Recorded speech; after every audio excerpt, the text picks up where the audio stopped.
Good evening and welcome to Gibson's Bookstore Remote. I am Elizabeth, the events coordinator for Gibson's Bookstore, and I am joined by two bookstore owners this evening. We are joined by author Danny Caine, who is the owner of Raven Bookstore in Lawrence, Kansas. Now, Danny is also the author of How to Resist Amazon and Why: The Fight for Local Economies, Data Privacy, Fair Labor, Independent Bookstores, and People-Powered Future. He is joined in conversation by Gibson's own Michael Herrmann, who is here tonight to talk about why you should not be shopping at Amazon, why you should be choosing basically anything but Amazon, How to Resist Amazon and Why is available from Gibson's Bookstore. We are open for in-store browsing, curbside pickup, and we are very happy to ship to you. Danny, welcome to Gibson's Bookstore. Thank you so much for having me. Gentlemen, take it away. Over to you, Michael. Okay, all right. Boy, Elizabeth is gone. Okay, so Danny, let's start. Tell us a little bit about yourself. You've been in the book business for a few years now. I got started the same year as Jeff Bezos, 1994. Our careers have taken slightly different arcs. How about yours? I was a teacher first, and that was the plan all along. So I graduated undergrad in 2008 and got a job teaching high school English in a small town in Ohio, which was not the greatest fit for me. So I went to grad school to figure out what else I wanted to do.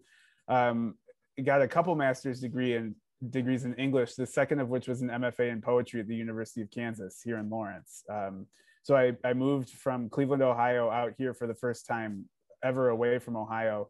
And as I was studying poetry and going to events and getting to know the literary community, both here in Lawrence and nationally, I fell in love with the independent bookstore business. I had never lived a place like Lawrence with a bookstore like the Raven. I remember the first time I came into the Raven. I was here for a weekend to shop for apartments, and I walked into the door and there were two women holding an extremely large cat who was very unhappy, and they were trying to trim his nails, and the cat was just screaming. And that was my first impression of the Raven, and I was like, I think I'm going to like this place.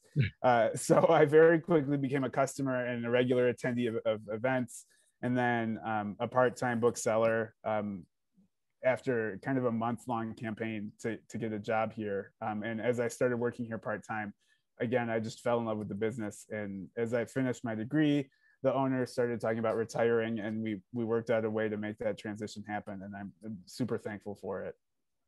Now, wasn't there a story about folding up chairs at the end of an event and the previous owner just sort of like going, I can't believe, don't you want to buy this business? Right, yeah. So there's this, I miss in person. I would give anything to have that feeling, but you work a whole day and then you have to take apart the entire store and set up the chairs for the events. You can be pretty tired. And the previous owner, my boss, Heidi, was like, maybe I'll just sell the store to you. And I don't know if she was joking or not. To this day, I don't know if it was a joke. And she has a very dry sense of humor. So it very well may have been both a joke and not a joke. But I said, in case you ever think about that, I would love to talk to you. I mean, it's a great place. It's been in Lawrence since 1987. It was a no-brainer. It's a business that's beloved here, and I'm so glad it happened. Yeah. So you talked about having a poetry career that preceded being in the bookstore business. That you were saying that gave you an experience with putting together little zines, mm-hmm. little collections, and so that sort of informed your experience of putting together the one How to Resist Amazon, right? Yeah. In grad school as a poet, I started making zines. Lawrence is a great place for a lot of reasons, one of which is there are a ton of places for bars and bookstores and different gatherings where a poet can read his stuff. But the one thing about the publishing industry is that it moves really slow, and it took me 7 years to write my first poetry book. And then it came out a year and a half after it was accepted for publication. So that's 8.5 years working on those same poems. And one of the reading series I did, the Taproom Poetry series, had a community book table where you could just put your books and they would sell it and divvy up the money at the end of the night. And just to have something on the book table, I would start making zines of stuff I was working on, or stuff that was that I read that night. 8-10 poems, staple it, 16 pages, $2. By the end of the night, you can get dinner after the reading, or a tank of gas. And your poetry was out there, and you could do that thing that we all miss so much, of like meet the author, sign the book, shake hands, like the exchange of the physical thing after the reading. And so, God, I must have made 10 or 15 of them in my three years of being a grad student. So like the idea of making a zine was kind of automatic. Whenever I had anything that was like 16 pages sized, I could make a zine in a couple hours. And like you figure out how photocopiers work. I bought a long arm stapler, and then I wish I don't have a show and tell of the original, but we had this tweet thread go viral about Amazon. And then I posted an open letter to Jeff Bezos as kind of a thesis statement, because it became clear that people were listening to us, listening to the Raven, and looking to the Raven for advocacy about small business and kind of just information and passionate discourse about what small businesses mean, and getting that audience. I needed to figure out what I was arguing for. So I just laid out a manifesto as a letter to Jeff Bezos, and I posted it. And then my friend, Suzanne, who owns a bookstore in Cleveland, sent me a text and was like, hey, if you turn this letter into a broadside or a zine, I'd be able to sell it at my cash register. And I'd love to get this to customers. And I love that for a couple reasons. Of course, zines, like, she was talking my language. And her bookstore is this kind of hip, like it's a relic of the counterculture days. And so like she knows zines. And I also liked it because I really liked that idea of putting it at the cash register and beginning to have that conversation with customers as a cheap little thing to facilitate that discussion from bookseller to customer. Because to that point in my career as a bookseller, I had had a ton of great conversations about Amazon and its dangers, bookseller to bookseller, and that felt like a closed loop. And of course, independent booksellers are going to be opposed to Amazon, and of course, they're pro small business and anti-monopoly. But I thought to make any progress, we need to get the customers involved in this too. So I just fired up the zine template on the computer and put all the Twitter threads and the letter and a couple of extra little things. And in the space of an afternoon, I had the zine ready to print. And yeah, it was called How to Resist Amazon and Why. We self-published the first one in October 2019. I hand stapled the first, 1,500 at my dining room table with my wife and my friends, using those trusty long arm staplers. And then at some point, it just got to be too much. It was all I was doing. So Microcosm Press out of Portland. Must have been very happy to outsource the stapling. Right. Yeah. Well, and Microcosm was great too. I was really happy to hear from them because I needed help stapling on a very practical level. The interest from other bookstores, like we sold a ton at the Raven, but the interest from other bookstores was overwhelming in just feeling the positive support, but also in like, we're a bookstore. I have a full-time job running a bookstore. I can't be a zine wholesaler too. So I was happy for the help. But Microcosm, I was just going to say, so many of us bought the zine and put it up on our front counter, and it was great to have it as a conversation piece because it drew, even in the zine form before you expanded it into a book, it drew together so many of the arguments that we've been making kind of piecemeal, and to put it all in one place, so instead of having to like search out that article in the Guardian or the Independent or the New Yorker or the Atlantic or whatever, here are all these themes together in one place, properly footnoted and well argued. It was great, and we continue to have it on the front counter today. Thank you. A lot of us do too. Yeah, I appreciate it. The support has been really amazing, and I'm glad you picked up on because like I think individual arguments about Amazon you can have and kind of go back and forth, but when you put everything together and look at just the sheer scope and size of what they're doing, it's a pretty overwhelming case that it's a dangerous company and a dangerous precedent to set. But I also I was obsessive in both the zine and the book with citing my sources and making sure I was crafting a well-researched argument and a well-supported argument, because I didn't want this to seem like it was about business competition. It's about a lot more than me being a bookseller being mad at Amazon for selling books. That's part of it. I think Amazon, I love bookstores, and I think Amazon is the biggest risk to bookstores. But it's about much, much more. And so that's why it's a question of bringing in all those arguments together. Yeah, I remember, I go back a little further, and I remember back in the day when the big box stores were the biggest threat. In fact, I still have this button right here. I don't know if you could see it. But yep, that's it. That's been in my desk for some years now. We had them. They opened up here March 21st, 1999. Not that I hold grudges, and they closed as they did in Lawrence back in 2011. Mm-hmm. But over the intervening years, Borders receded as a threat, and Amazon became the much bigger threat. Yeah. Not only because of predatory pricing, but just because of the devaluation of the idea of the book in general. Yeah. It's just another widget to sell.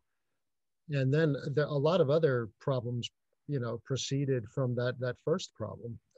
And I think we should probably, Elizabeth's given us a prompt to say, well, give us a top level explanation of what is so wrong with Amazon. So Danny, go. It's a really good question. I think devaluing the book is a good place to start. They also devalue a lot. The idea of devaluing is perhaps a good place to jump in. So they devalue the book, and they're creating an expectation that books should be cheaper than they are, which is causing shockwaves throughout the entire industry. And Amazon has 50% of all book sales and 75% of online book sales, which is effectively a monopoly. And so there's all things considered, if a publisher is looking at their bottom line, there's really only one vendor for books, and Amazon's their influence is outsized. And so if a publisher says this book is $26.99 and Amazon is like, actually it's $14.99, people listen to Amazon. Publishers do, and more importantly, I think customers do too.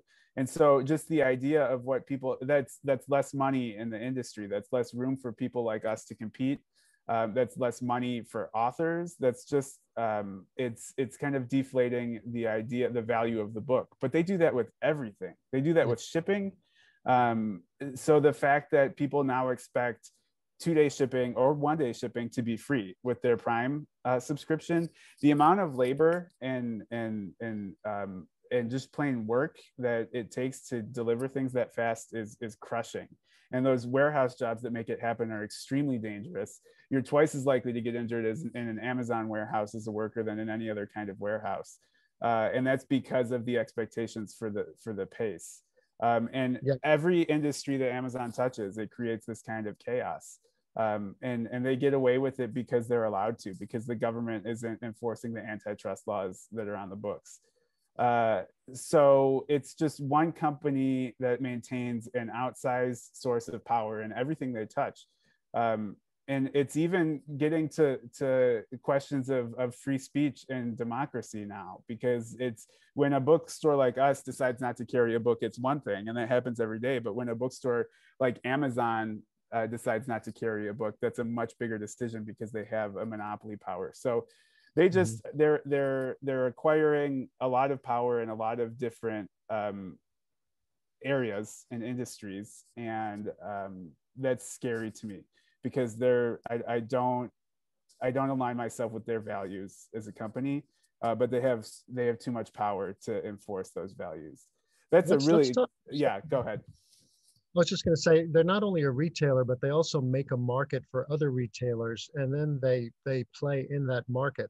So Right. That leads to some contradictions and some conflicts, right? Yeah. And so I think that's the strongest legal argument against Amazon, is a huge portion of their revenue isn't things they sell directly, but it's fees they take from people who use their platform to sell things. And so when you buy from a third party on Amazon, Amazon is keeping 30% of that sale. And so you're a bookstore owner. Imagine like your small portion of a book that you make. If you had to give away 30% of that price of the book, there would be nothing left for you to operate on.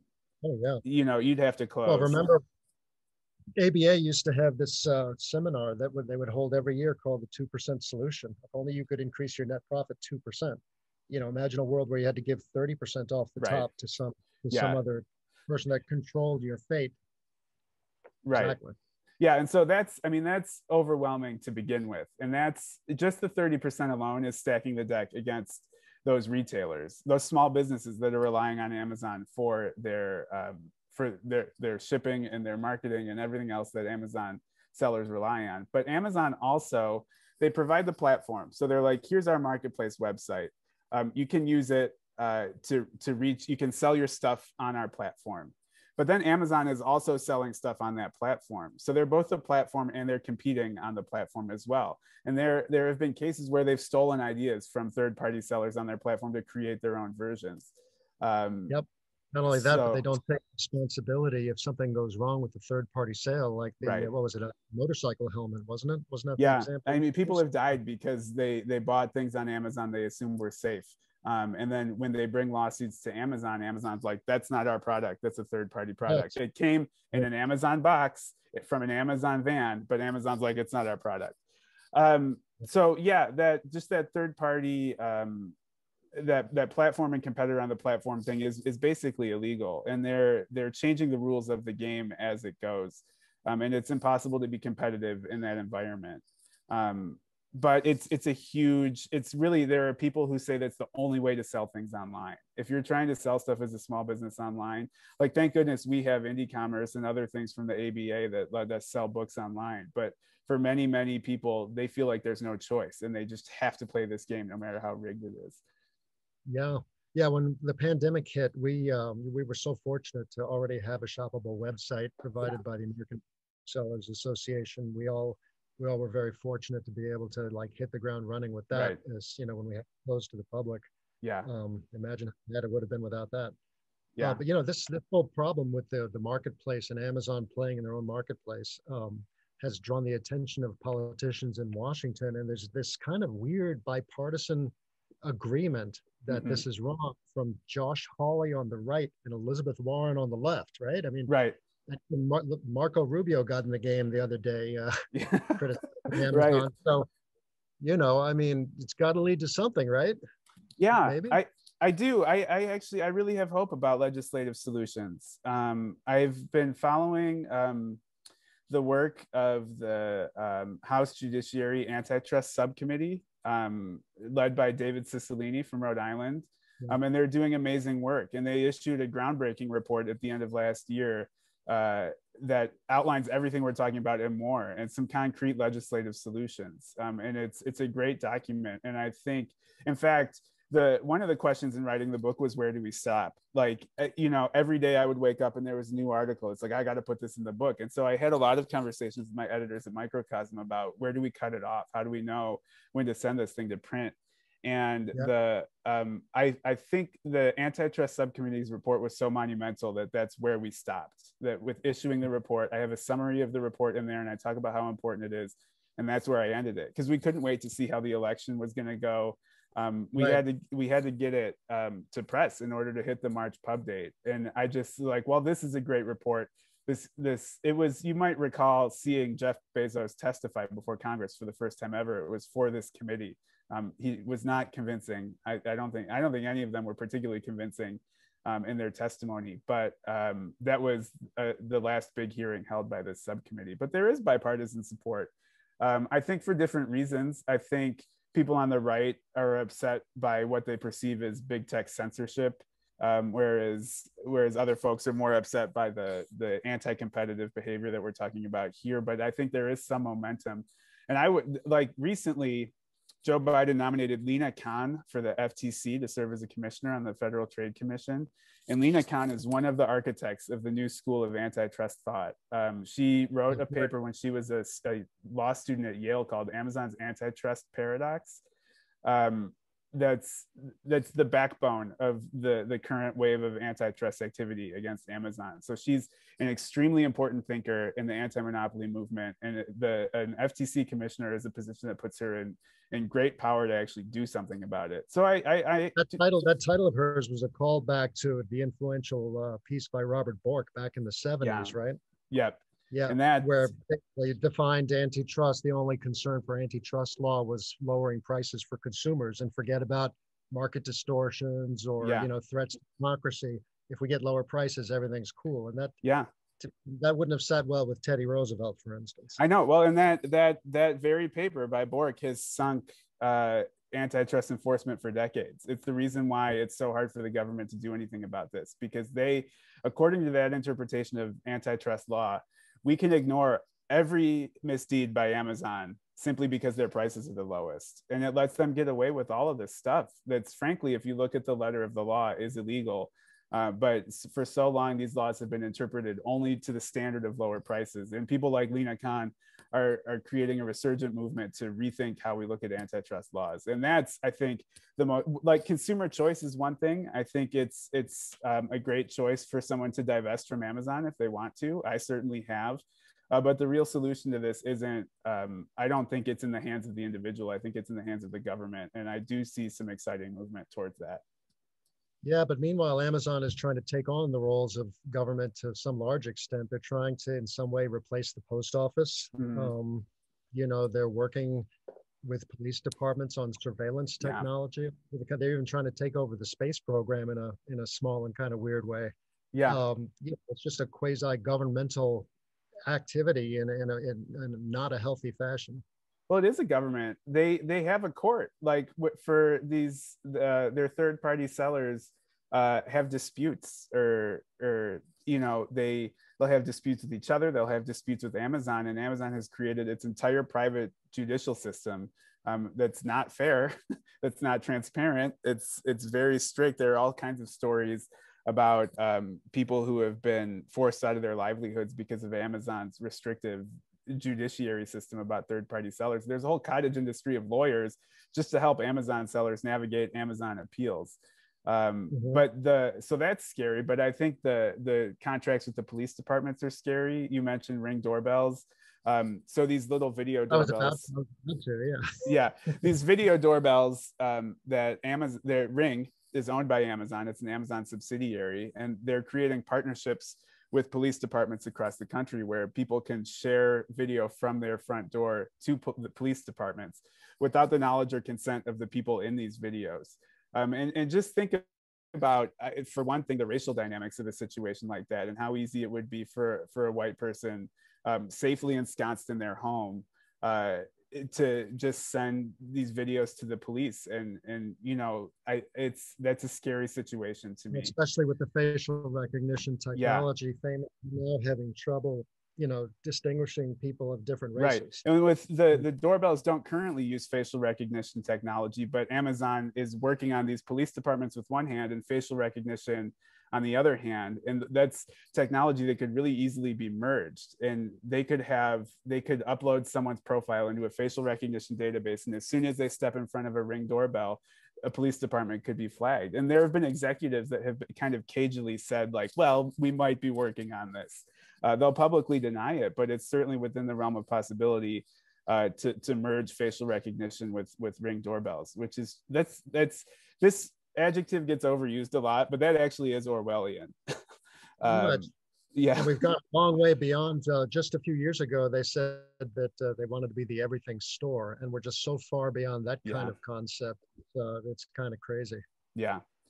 Not even retail anymore. It's just everything you touch. No, and in some ways, the retail, they hang on because people like it, and it's an easy way to kind of snag people to be in their ecosystem.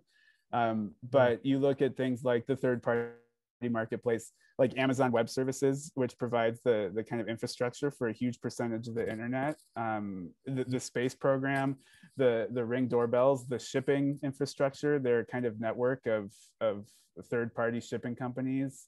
It's way more than retail, which is why, again, back to the point of this being more than just a bookstore who's annoyed about cheap books. I think the Amazon question is much, much bigger than that. It sure is. Yeah. And, and let's talk about the climate aspect of this, with all the server farms and Mhm. just all the, first day air deliveries. Yeah. I understand their carbon output is greater than like the country of Norway is the statistic I saw. Yeah. Um, Well, you know, go it's ahead. shipping that much that fast in individual packages has got to be a strain on the planet. In gas powered vehicles, packaging a lot of products into single boxes. It's one of the reasons why the we booksellers are familiar with the fact that it's getting harder and harder to print books in the United States, and the book supply chain is having disruptions because printing presses are harder and harder to come by. A lot of those printing companies have converted to corrugated cardboard instead of books and printed goods because the demand for boxes is so high from Amazon. Right. Um, so again, it's just everything they touch turns to chaos. Yes. And that's why we say you should resist them. Right? Yeah. Yeah. So, they will say that everything they're doing is customer driven. Mhm. Like when they're we call it surveillance, they call it gathering data, all in the service of serving the customer. I mean, how do we respond to that? Well, it's Amazon. One of Amazon's mantras is customer obsession, and that doesn't mean that they're obsessed with customers. It means they want customers to be obsessed with them. Um, and I don't know, as a business owner, I appreciate customer loyalty. I appreciate customer love. But like the idea of I'm not sure I would want someone to be obsessed with me or my store. That's a little scary. And then another and this is stuff that Amazon talks about openly. Another one of their concepts is called the Amazon Flywheel. And the idea is you step onto their flywheel by creating a Prime account or subscribing to Prime Video or putting an Alexa in your house or any of these entry points into the flywheel, and you just get stuck. And the first entry into the Amazon universe leads to the second, leads to the third, and then you're stuck, and you're relying on Amazon for many, if not most, things. And you're listening to music on Amazon, you're reading ebooks from Amazon, you're buying things from Amazon. And so you've got an Amazon doorbell on your house, you've got an Amazon microphone inside your house, and you're in the flywheel. Yeah. And the more data they collect on you, the easier it is to keep you in the flywheel, because they pull data from Alexa to give you targeted ads on your phone, and they pull, it's just all that data serves to keep you buying from them, and it's basically entrapment, and that's what they're talking about by being driven by the customer. Yeah. I don't know what other people want, but that's too much power for one company in my life. I It don't want feels to like be it. caught. Yeah. I It's don't want hard to to be caught escape. on a flywheel. I don't want to be obsessed with any corporation, not to mention legally dubious monopolizing international conglomerate. So that's, and again, it all goes back to that narrow interpretation of what's good for the customer. And low prices only is a narrow interpretation of what's good for the customer, because it ignores things like labor rights, community health, fair competition, fair markets, a clean environment, all that stuff. Yeah. Worker safety, all those things. Well, let's talk about the alternative to this kind of like capitalism, Mm-hmm. like ultra steroids. Let's talk about an ethical structure for a business. And I think you and I would argue that independent bookselling and just local businesses in general, family owned or locally owned, um, you know, businesses that know their customers, know their employees, and care about them, in a real way. That's an alternative to this kind of model. I do.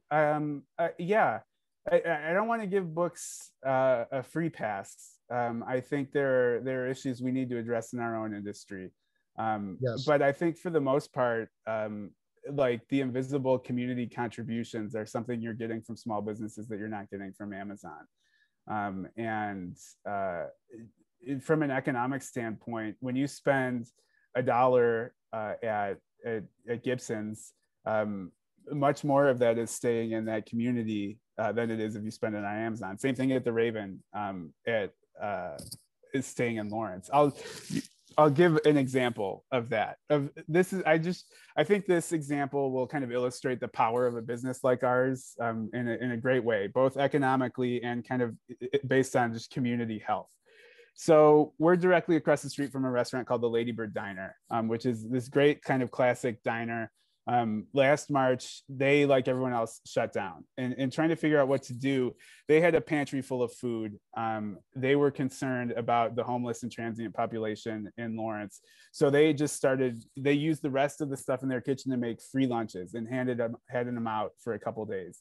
And they found the need was so great. They handed out more than 200 lunches on that first day. And they just started doing that over and over again and scrapping together fundraising and raising money to feed people in need. And no questions asked. Just if you need lunch, come get it for free, Monday through Friday at 11 a.m. And so eventually, the owner of this business, Meg Hereford, happens to be a great writer and very well-spoken and a really community-oriented person. And she put together a little essay collection to self-publish. And she talked to me about this and we talked about how to do it. And she's like, should I publish it traditionally? I was like, it's going to take you a long time to get that money. If you need to get money right away for this, maybe we should self-publish it. And so for self-publishing help, we went to the University Press of Kansas, which is here in town, and they arranged for the printing of a book and they just charged her cost for those books. And she sold them. Every book sale, it's $24.99 for a paperback. It's a little high for a book, but every book buys 4 free lunches to hand out to the community. She's selling them through her website. We're selling them here at the Raven. So when you buy that book from the Raven, all of those dollars are staying in the community because and much of it, more than half of it, is going to feed people in need. And what's not is paying Raven booksellers, is paying her employees who are putting together the meals, or is paying University Press of Kansas for the books themselves. Yeah. We've done something similar too with there was a local school where the teachers were retiring and a former student wrote a history of the school and we sold it and just basically donated 100% to their retirement fund. I think every bookstore in America, independent bookstore in America, has a story just like that. Yeah. Well, and that's great. And I think that's one of the great ways that independent bookstores can really be anchors for their community. And I'm sure if you look at the top 10 best-selling titles of all time at any independent bookstore, at least a share of those are going to be of some local interest. Because these are businesses that are designed around serving a single community, and they do it really well. And that kind of community building is something that Amazon's not interested in. And I would argue that they're kind of interested in the opposite. And I think if you're interested in Amazon's effect on cities, I would recommend the new book Fulfillment by Alec McGillis. It's out now. It's a great companion to my book, and I think it's a well-researched and kind of thoroughly argued take about how companies like Amazon create winner cities and loser cities. It's just a dramatic and dangerous new way for companies to treat cities. And it's the opposite of community building. For more reading, after folks read your book, Danny, the name Stacy Mitchell comes up in your book. I remember first encountering Stacy almost 20 years ago. She wrote a book called Big Box Swindle. Mm-hmm. And she's narrowed her focus in the meantime down to Amazon and just the dangers if people don't support their local economies. Yeah, Stacy is the head of the Institute for Local Self-Reliance, which is a group that's doing a lot of amazing work. And the Raven is involved with them on an organizing end in a couple ways, but I think they're another important pillar of this kind of nascent antitrust movement, and they're doing a lot of great advocacy. The idea to turn it into a book in late December of 2019, so 3 months after the zine came out, Microcosm reached out and was like, "This thing is selling like crazy. We should probably turn it into a book if you want. Are you willing to do that?" And I'm like, "Yeah, that's great." Because in part, I hadn't really made a legislative argument in the zine. I think I made a good argument against Amazon, but I hadn't talked about solutions, and certainly not from a policy angle. And then at Winter Institute, which is the ABA's kind of national conference, was in Baltimore in 2020. And the first day of Winter Institute, they had an antitrust symposium in Washington, D.C. And they had booksellers. You took a bus to D.C. and they had you set up meetings with your representatives to talk about this stuff. And they sat you down for a panel with these antitrust experts. And Stacy Mitchell was on the panel. And to meet them and to hear them talk and to see this legislative momentum really inspired the direction that the book was going to take, because I was so early in the process of writing it. And Stacy Mitchell and others were so inspiring about it that, I think that single event kind of shaped the direction of the book. I never once thought I would be in a congressperson's office in Washington, D.C. talking about economic policy, but, here we are. It wasn't your dream as a child? No, and I'm not sure my representative was the most receptive audience, but it was an important thing to do, and he deserves to hear from me. Wasn't it described as a blue dot in a red sea? Yeah. Lawrence is sort of a liberal oasis. Concord used to be that too. I mean, the state of New Hampshire is pretty much a purple state now. Kansas is very conservative, but I do think there's a conservative case for the arguments you're making, for sure. Yeah, well, I mean, and it's kind of a funny thing, because I think what I'm ultimately arguing for is a fair market. It's just the ability to compete, and leveling the playing field, and allowing anyone to compete in their chosen field of business. That's a conservative principle, as much as I hate to say it. This is about competition and starting businesses.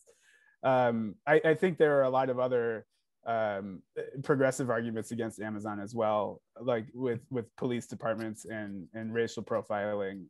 There's a lot to say, but I mean, at core, a lot of this is an argument about economics. So it should make sense to people on any side of the aisle. You would think so, and that's why, as we mentioned before, there is some bipartisan interest in curbing or breaking up Amazon. We'll see where it goes. Yeah.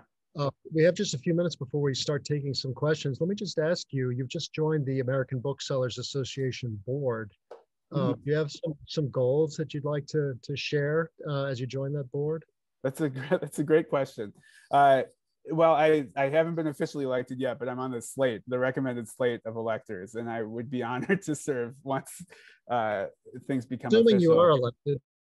Assuming that goes through. I think it's really important to make sure that bookselling is a sustainable career for a new generation of booksellers. And I think the questions of workers' rights and good job conditions are questions we can ask our industry as well. And so we need to make sure that a new generation of booksellers can come into management and ownership positions of stores and can make enough money to sustain themselves in the book industry. Because that alone will solve a lot of the problems we have in the industry. And like, you want to have a more diverse book industry, you need to make sure that people of all stripes can make a proper living, that you don't need a head start to work in books. You don't need generational wealth to buy a store. So I think lowering the barriers of access and making sure that this is an industry where people can make a good living is a very important thing for the American Booksellers Association to stand up for. I think I've heard some good things from Allison Hill, who's the new CEO of the ABA. I think she's doing great work towards that regard. And she's also, I think, taking a strong stance against Amazon. And they've done a couple things. They did a nationwide campaign called Boxed Out last October. That had these kind of anti-Amazon posters on the fronts of many indie bookstores across the country, and they had booksellers in newspapers all over the place talking about this stuff. And then they just issued a white paper calling for the legislative breakup of Amazon just last week. Yep. And these are good things. I want to see more of that, and I want to make sure that a next generation of booksellers can make a living doing this, and we're not excluding talented booksellers because it's an industry that doesn't pay very well. It's hard to know how to fix that. There's not a. It's a big problem. Pressing prices.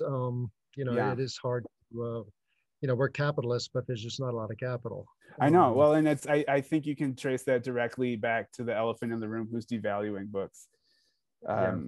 It's the devaluing of the book means there's less money for that for the independent bookstores to pay their employees and for the young booksellers to make money doing this. Yeah. Yeah. And what do you, just with a couple of minutes left, are there values that the older generation has that will be challenged in the next generation? For instance, freedom of expression, everybody's got an idea, we want to respect all ideas. The new generation seems a little impatient with those themes. I do think that we're having an interesting and spirited generational split about, I don't know if it's purely generational, but it is a shift about the relationship of bookstores to free speech and the idea of curation.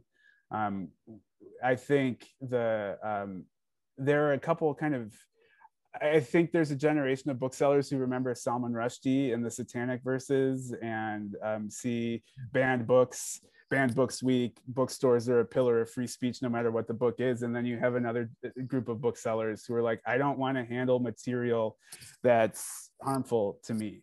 And I don't want to make booksellers deal with far right books or anti-trans books. And I think the Raven certainly has one stance, and it's an interesting discussion. But it is an issue that the ABA, that just the book selling industry in general is grappling with as we speak. I'm not even going to say it's going to grapple with it because it's happening right now. It's happening right now as the younger booksellers come up, especially. It's a very interesting and nuanced conversation. I hope it continues. I think there are a lot of good points to make from a lot of different directions. Yep. So I think Elizabeth's coming back in. Hi, Elizabeth. Hello. We have a lot of questions and okay. Really good. So I think we should just dive in. And I'm going to latch on to what you just said about choosing freedom of speech because we had a couple questions here. Several people mentioned they're interested in your thoughts on reports that Amazon is not selling audio and digital books to libraries and reports that they are quietly banning books they deem offensive. What are your thoughts on that? And then related to that, there was a Washington Post article on this topic. Washington Post is owned by Bezos. They did say, they did ask how about Amazon owning that paper, but Amazon doesn't own it. Bezos owns it and Bezos owns Amazon. But your thoughts on those two? What's the question? What are your thoughts on Amazon refusing to sell digital versions to libraries and on banning books they deem offensive? So the Amazon, the question of Amazon selling to libraries is Amazon has now, like so many, they've gotten into publishing as well. And they're offering exclusive contracts via Audible or their own publishing companies to authors. Mindy Kaling and Trevor Noah and Dean Koontz are three that come to mind. And these exclusive books, they're not selling to libraries. They're simply not interested in making this stuff available through public libraries. I think that's unequivocally bad. That's dangerous, that's reducing access to information, and that's creating a privilege divide in who has access to books. I think public libraries they're like the last great non-capitalist space. It's only community building and literacy at a public library. And I'm just an unapologetic advocate for public libraries, and publishers playing hardball with them or refusing to work with them is bad. I don't have a more nuanced take, but it's just like thumbs down on that. The question of Amazon deciding not to sell books, every bookstore everywhere, every day makes the decision not to carry certain books. And they make it for a lot of different reasons. It could be a book that doesn't meet their quality standards. It could be a book that their marketplace isn't interested in. It could be a book that they think the cover is ugly and it won't work on the shelf. There are 1,000 reasons why a bookstore wouldn't decide to carry a book. And one of the reasons why they make that decision is because that book is offensive to the people that work there. It's not a big deal. But it refuse to carry it, but then they'll special order it for people. The difference here is Amazon doesn't have a distinction between those two functions. That's true. And I think the bigger distinction even is that Amazon is so big that it's effectively when Amazon decides not to carry a book, it's very close to saying that that book just isn't available because of Amazon's size of the market. And so all of a sudden, because of Amazon's massive share of the book market, monopoly share of the book market, them making the perfectly normal decision not to carry a book actually turns into censorship. So it is a free speech question. It shouldn't be, because Amazon is too big. And like in a healthy marketplace, this bookstore isn't carrying this book, but I can get it somewhere else. And that's how it should work. But it's not, because Amazon's a monopoly. And that's one of the dangers. That's when a monopoly turns into a question of free speech. I'm not interested in playing the game of free speech, because we're a small bookstore and we have to make those decisions to keep it to the 10,000 books we have in here. But that's the problem with being the everything store, is when you say, no, we're not going to carry that book, it's kind of a free speech question. And I don't think it should be, because I don't think Amazon should have that big of a share of a market share. And then Jeff Bezos owning the Post, like anything he says, he's gonna, he's like, I have no editorial hand in this. But like, it's really interesting to look at Jeff Bezos kind of circling Washington, D.C. And I think buying the Post was part of this. He is the owner of the largest private residence in Washington, D.C. city limits. And he decided to place half of Amazon's new headquarters in Arlington, Virginia, right across the river. And there's a real reason that he's focusing on Washington, D.C. And that's because he knows the biggest threat to his company's dominance is the federal government. And so the more, the tighter grip he has on the nation's capital through these kind of inroads, that's his attempt to prevent this antitrust legislation. He was all, they famously had this bidding thing where cities had to bid to try to attract Amazon's new headquarters.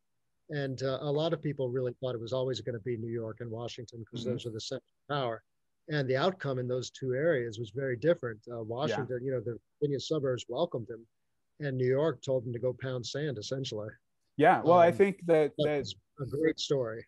New York's story is really great, and it's like Alexandria Ocasio-Cortez is kind of at the heart of it. But I think that's a really effective case study of large-scale Amazon resistance, is New York kind of chasing them away, because ultimately the end of the story is that Amazon leased a tremendous amount of private office space in New York City without the tax incentives that they get from everywhere else. They just rented the office space like a regular company. Right. Exactly. And then Arlington, of course, is welcome and with open arms, and the associated questions of local tax revenue and property values skyrocketing and all that stuff is associated with it. But yeah, Bezos is really interested in Washington because he knows about all this antitrust stuff too. Oh yeah. So we have a question here that I'd love for you to go into detail. It says, Gibson's is a great store. Thank you. But I buy my fiction from Amazon eBooks. And how does someone justify spending $30 for nonfiction hardcover at an indie store versus $18 on Amazon? Gentlemen, discuss. Well, you vote with your dollars the kind of world you want to have. You can certainly get something cheaper on Amazon. And if you really have to mind a budget, then I suppose that's your choice. On the other hand, you can spend $30 on a bad meal and it's gone the next day and you don't remember it. So really, I think ethical consumption really is, I don't want to lecture. This is why I don't get into too many arguments about Amazon. I think, in my younger years, I might have. I do think you just have to put your money where your beliefs are. Well, this question comes up all the time, and I think any independent bookstore is going to need to have an answer for it. We tend to frame it in those couple extra bucks that you would spend here. You can think of it as an investment in the kind of community work that we're doing, like I was talking about with Lady Bird Diner, or the fact that we're donating gift certificates to local charities, that we're partnering with local nonprofits to do all kinds of community work. If you have to think about it that way, you can think about it as a little bit of extra money to support our community building work, which we value tremendously. I also think just this question of libraries is really important. And you can get ebooks for free from the library, but places like Amazon don't want that to happen. And so that's the hidden cost of buying from Amazon, is that they're making it harder for people who don't even have $18 to access the books, because they want to squeeze libraries out of this question. Yeah. But I mean, we're not overcharging for books. We're charging the price of books. The people that are fiddling with the price of books is Amazon. The publisher sets the price on the books based on paying the author and producing the books and publicizing the books, and that's the price we charge. So we're not the ones that are modifying the price. That's Amazon is doing it, and they're doing it in a way that on a large scale is devaluing the book and devaluing all of the work that goes into making books. And destroying communities. I mean, let's face, we've been hearing for decades about how companies that are not good actors are externalizing costs that they really should be taking on. And every time a worker's injured in a warehouse, or every time a driver undergoes surveillance while delivering packages, I mean, that is a cost of doing business with Amazon that you don't see, when you pay the sticker price of the book.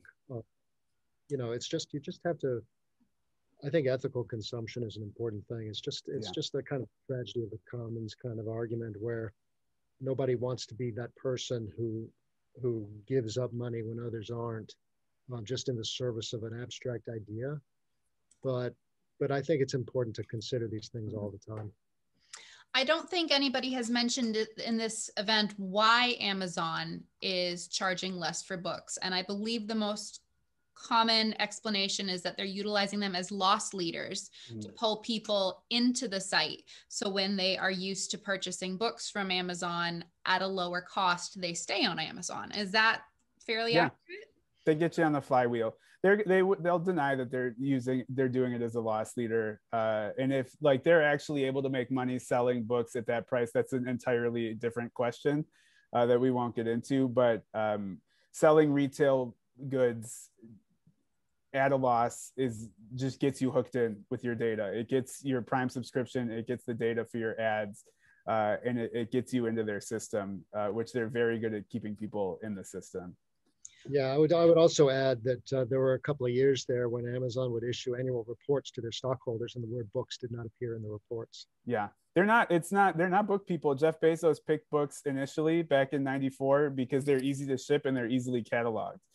He was like, what can I keep in stock more of than a traditional retailer? It's like, well, Barnes and Noble can sell 150,000 books. I can sell 1 million books, and they're flat and they're cheap to ship. And so that's what it was not. You said it was like an object, a trinket or a gizmo. It's not yeah. Books.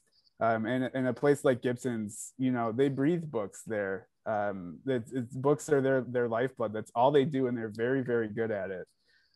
Whereas Amazon just sees a little brick that's easy to ship. We have a audience answer for why would you spend the full price on a book? And Barbara says, I can answer that. You can have a lovely day visiting Concord, hearing a jazz player on the street corner, stopping at the candy store, and actually talking to a bookseller. It is worth every penny. Your dollars are paying the wages of people who live right here in the community. Nice. Thank you very much. I appreciate that, Barbara. Someone asks, can you comment on bookshop.org? Are you pro or against it? To our audience members at home who may not be familiar, bookshop.org, would one of you give us a very high level overview of what it is? Sure. Well, go ahead, Michael.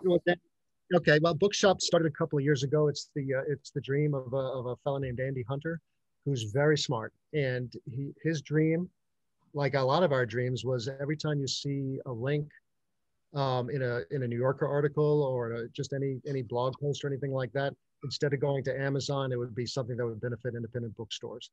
And so it's been an alternative. Now, it's a complicated conversation. I wanted to say, how much time do you have? Yeah, right. Answer this question, but ultimately, a bookshop. I've recommended it. I've talked to some folks that run some influential blogs, like Josh Marshall at Talking Points Memo, political blog that I read a lot, and they switched from Amazon to Bookshop, and I just think it's very gratifying. Every time you read an article and you hover over that phrase that's got a hyperlink and you say, oh geez, what's it going to be? What's it going to be? And when it's bookshop, I feel great. I feel great, you know? I think the jury is still out on how much they benefit the independent book selling community, but they are benefiting the independent book selling community, and they certainly did during the early days of the pandemic. So God bless them for that. Yeah, it's the affiliate link thing is really important, and the reason all those articles have Amazon links is because Amazon pays a commission on those sales that go. So they'll pay the New Yorker a percentage of every sale that comes from that link, and Bookshop does the same thing, and they pay at a better rate. Yeah. And they use a percentage of it. They're a B Corp, which means they legally have to write checks to bookstores, basically. Like, we don't have a Bookshop page. B stands for beneficial, not bookstore, unfortunately. Right, yeah. But like, we got a check from Bookshop, and we didn't do anything with them. But it was all, I think it is an important thing to note. Perhaps the most important thing is that they saved a lot of small bookstores during the pandemic, and like, Gibson's and the Raven were ready to go with our websites, and we could sell books online easily, but a lot of other bookstores weren't, and it's very easy to set up a Bookshop page and start making money from it, and that saved a lot of smaller bookstores who weren't ready for e-commerce. So the jury is still out, but they've done a lot of good. Yeah. Excellent. So I think we have time for, it's 8 o'clock now, but do you guys have time for 1 or 2 more questions? I can do 1 or 2 more, yeah. All right. I have nowhere to be, Elizabeth, as you know. All right. We have a question here, or a comment rather, from Elizabeth. The comment, not me, there's a different Elizabeth. Hi, Elizabeth. The cost of things we buy is not measured in dollars, but also hidden costs in terms of human suffering and the planet, etc. So one of the things that I'm really hoping that you guys will talk about is Amazon skirting paying into the tax base and labor issues, and the expectation of, I mean, you touched on how quickly we now expect turnaround and carbon costs, but how much is Amazon costing communities by the dollars disappearing and going elsewhere, oftentimes with fulfillment centers that negotiated tax benefits? Yeah, I mean, it's places that aren't going to create any tax revenue for 25 years or something like that. And the jobs inside there, I think the labor issue is extremely important. And Amazon will say we pay $15 an hour starting. And that's okay, cool. But what does the job look like? And like I said before, that job, Amazon warehouse jobs, are twice as dangerous as any other warehouse jobs.